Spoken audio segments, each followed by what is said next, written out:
the case here. No, definitely not. So, guys, we are here on Whirlwind, and this is going to be the deciding game. A very close series here between two very talented players spawning in the top right-hand side. He's going to have to seriously up his PVW style here because he's playing against Wings of Liberty-esque strategies, maybe catching him off guard a little bit due to the lack of transition there on Star Station. What will he conjure up this game? Representing Team Dignitas, we have UK hero BlinG. And spawning in the top left-hand corner, we have Russia's pride at this tournament at the moment, representing VP Ben Q, absolutely powering his way through with those Broodlords in game number 2 here. How will he finish this off in game 3? Will he be able to do it? It is sLivko. Now, as you know, I was casting MLG for the community streams this weekend, and I want to say how it's a nice... Yeah, I know, you're supposed to do it too. Wish you could have been there, but you're lame. It's hard, man. Well, you know, apparently neighbors don't like casting at 5 in the morning. Who knew?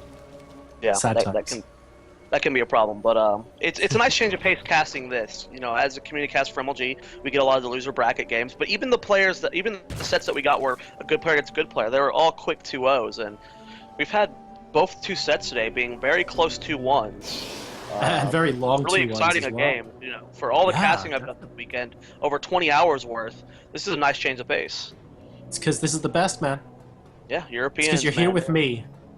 I will only get you epic games, Sawyer. Don't worry about it. Good man, good always, man. Always and forever. So we have the probe here from BlinG.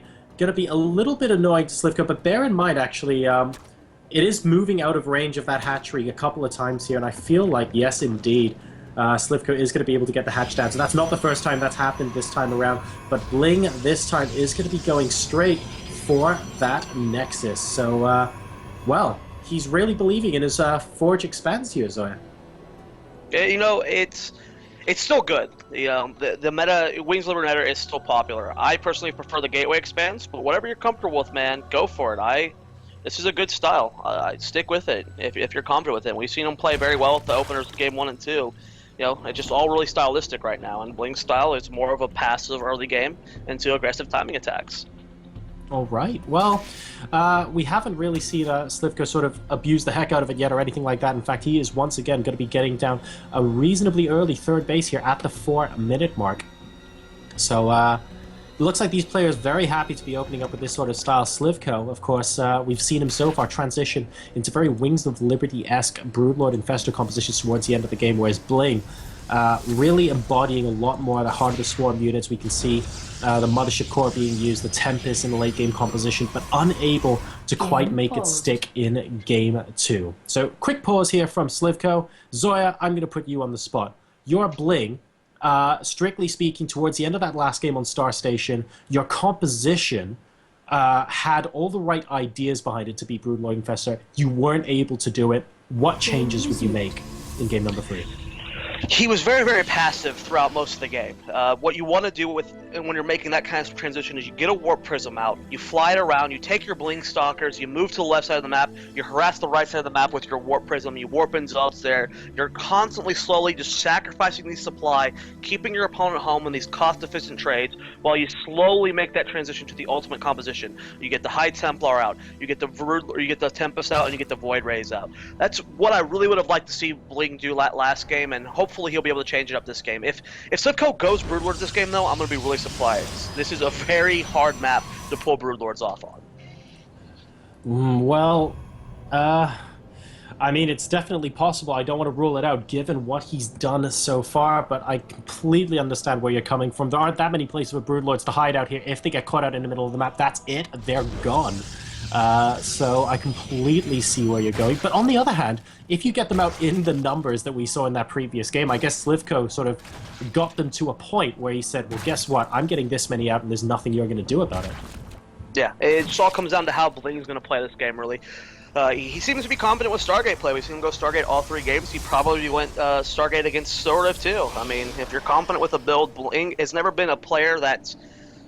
He's always relied on his mechanics and his execution of builds. He's never been a player like a Naniwa or a Huck where they come up with these creative builds, and they are good in like the best of 3 situation in, you know, preparing for WCS. BlinG's always been a player who's just mechanically good and likes to hit the same timing over and over again and just out-controls his opponent.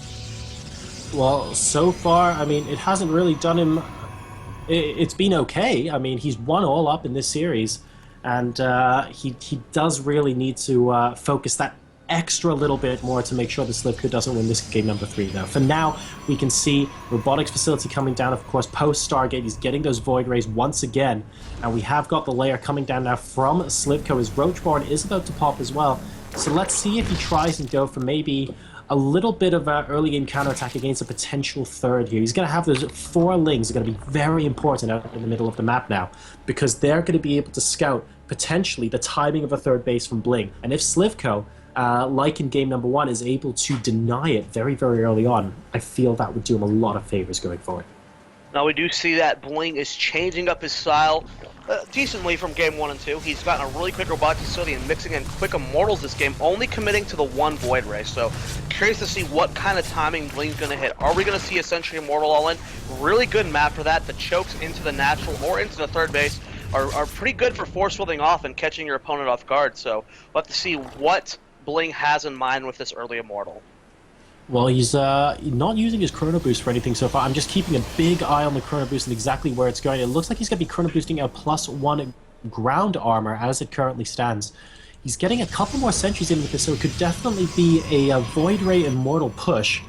I'm not 100% certain roughly what the timing is going to be on this. He's going with a Mothership Core as well, so a very, very solid army composition coming out from BlinG. And in the meantime, these 2 Void Rays just trying to do as much damage as physically possible to these Queens, forcing more Spore Crawlers out of sLivko, so that when this army eventually hits, perhaps he's only dealing with it with Lings and Queens. We're not going to be seeing an all-in here from BlinG, and I love sLivko scouting in all 3 games. He just started his 4th base. He started it after he confirmed the 3rd base of BlinG. He's been playing this very well, constantly scouting with his Speedlings, constantly having Overlords out on the map, doing a great job of that. BlinG going to be playing a macro game here, getting his Twilight Council as +1 armor is getting close to finishing, and then seeing more Mortals as well, and we'll see when he wants to transition. And we're actually seeing an early Spire here from sLivko. Do you think we're going to be seeing Mutalisk?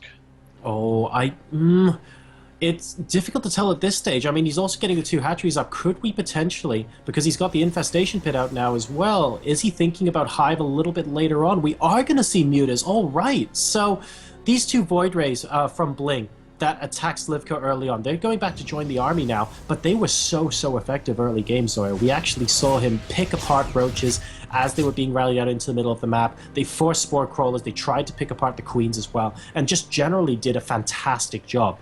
And this is going to be an interesting way for sLivko to come back into it. How do you see Mutas faring out here? If you catch your opponent off guard with Mutalisk, it's one of the easiest way to take a quick victory here. Take a look at the units tab for BlinG right now. He's only got a few Stalkers here. Yes, Sentries do shoot up, and Void Rays do help as well, but if there are like 24 Mutas out in the field, then you don't have a good amount of Stalkers and Storm. They're going to catch you completely off guard, and that's what's going on. The main base being sacked right now. BlinG just going to go for the attack here. Drones being pulled. Force fields do go down. Beautiful force fields, only using the minimum amount he needed to catch all of these units, killing off with lots of drones. Right now, the natural base being attacked for BlinG. Mutalisk starting to attack down these Stalkers. This is going to be a base race, and I don't know who's going to win here, but right now, I think I might lean a little bit towards BlinG. This is a very, very tricky situation here. sLivko actually sending more Lings out towards an actual expansion of BlinG as well to support these Mutalisks to make sure that they can get the damage they need done. And here we go, the Lings moving out into the natural expansion. This is going to be a bit of a base race here. And a lot of things getting cancelled over here inside the main base. sLivko trying to defend with a bunch of Lings. That's not going to work out too well. And the Mutas coming in, destroying the infrastructure. The supplies are currently 120 to 92 in sLivko's favor. This is pretty tense. This is going to be a tough play for sLivko and both BlinG. I mean, this is one of those base race situations where the better player is going to get the edge out here. Let's look at the income tab. There are only 8 probes and there's 59 drones. Trying to find all 8 of them. I think there's 1 probe out on the map, and that's important to get at least 1 out on the map to where you can build buildings. And he's going to lose a lot of his probes here at his 3rd base. And that's huge because the amount of damage already done. Yeah, it's pretty big. I don't know. sLivko is playing this better right now, but BlinG has the better army. It's all going to come down to how they handle the base race. And we can see actually that there are a couple of pylons out in the middle of the map for BlinG. So if this comes down to an elimination race here, sLivko's... He has got the base in the 12 o'clock position that is still mining. That's going to be pretty important because BlinG hasn't actually scouted that yet, guys. So that could play an absolutely crucial role. But look, there we go. There is the Mothership Core with the mass recall. And BlinG is going to try and defend at his third base. However, sLivko still has 2 bases up in mining. He's got the 9 o'clock base where some zealots are moving up towards it now. But he has the 12 o'clock base that BlinG doesn't know about. There are only 2 probes out on the field. BlinG can barely afford to make any more right now. He's just about to be able to make a 4th probe in production. If he loses his harvesters, that is it. Now there are zealots harassing this 4th base here in the bottom left. Some zealots and sentries just kind of going at their own pace here. BlinG's doing pretty well right now, but if he loses his harvesters, that's going to be it.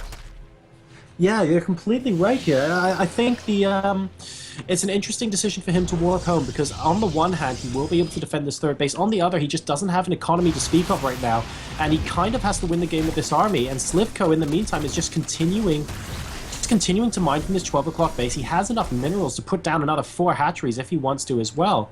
So, ooh, and these drones are actually going to be leading BlinG to the 12 o'clock base. So that's pretty important for... Oh no! He moves away the zealots at the last second. BlinG still has not scouted this base, and that is huge.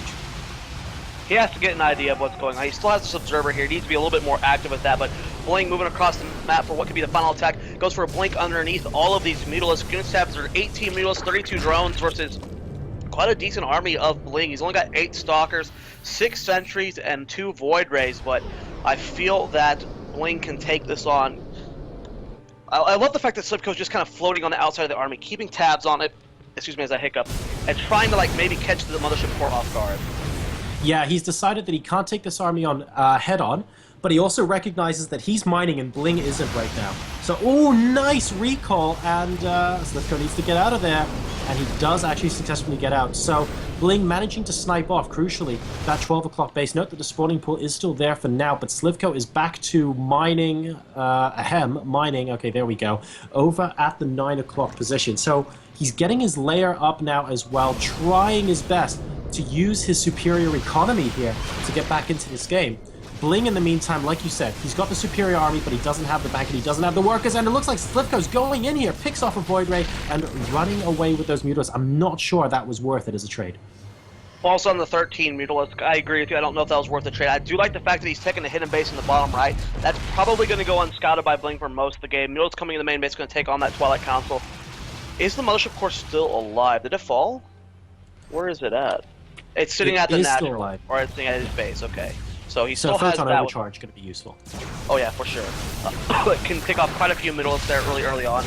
Gonna pick off a couple Overlords here, and that's gonna supply block sLivko. And this kind of situation, you need all the larvae, you need all of your minerals. You cannot be affording to have to spend extra money on Overlords.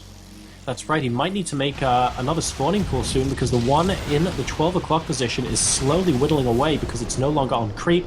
A queen or 2 would be very useful as well for sLivko here, and he's actually going straight back into the Spire, so he wants to make more Mutalisks and try and win the long game by getting more Mutalisks, picking off a Void Ray there. Very, very nice pickup by those Mutalisks. sLivko's going to be very happy with that. And, well, BlinG is now back up to 9 probes, but there are 33 drones from sLivko out on the field. This is such a tense game. You know, these small mistakes on both ends. sLivko has been so active with his Mutalisk right now, constantly trying to do as much damage as possible, forcing BlinG to maneuver himself into positions he doesn't want to. Will we see an aggressive BlinG underneath the Mutalisk? We will. Says a few damage. That Photon Overcharge immediately going down, going to start targeting out one of those Mutalisks and force the Mutalisk to kind of just chill in this corner. Going to end up flying through and pick off as many probes as it can. Mutalisk 1 is going to fall, but he's going for the Mothership Core. Not a good thing. No, Does he's not. End up getting away. He was very close to being able to snipe off that Mothership Core, actually. He was hanging around the Nexus for a very, very long time here. And BlinG about to save it, and it looks like a Queen is going to chase away a scout there from BlinG, but he now knows that mining is still going on the left-hand side. He sees the layer as well. A couple of Spine Cores definitely going to be very useful. And these Mutas are just doing so much right now. Them combined with the base in the bottom right-hand side, which is starting to get saturated now, by the way. So more drones being produced there soon. might mean that in the long haul, sLivko will be able to get his economy back on track. With 9 Mutalisk on the way, I'm really starting. And look at his bank that he's got saved up right now from just this constant mining at this 5th base over here. sLivko's going to be able to slowly muscle his way into this game. He's got 13 Mutalisk in production. That's going to put him up to 24 mutas. You know, BlinG is going to have to play so defensively. He needs to rebuild that Twilight Council and get Templar out, get some Archons out, or the Mutalisk are just going to overrun him. Yeah, I think really without worrying about army composition here, sLivko just needs to absolutely go for the hammer to the face, and he's doing that with these Mutalisks. More and more of them coming out. Still another 5 in production right now, and he's very quickly going to reach a point where he can just take this army out completely head on, and that's exactly what he's going to do in the middle of the map.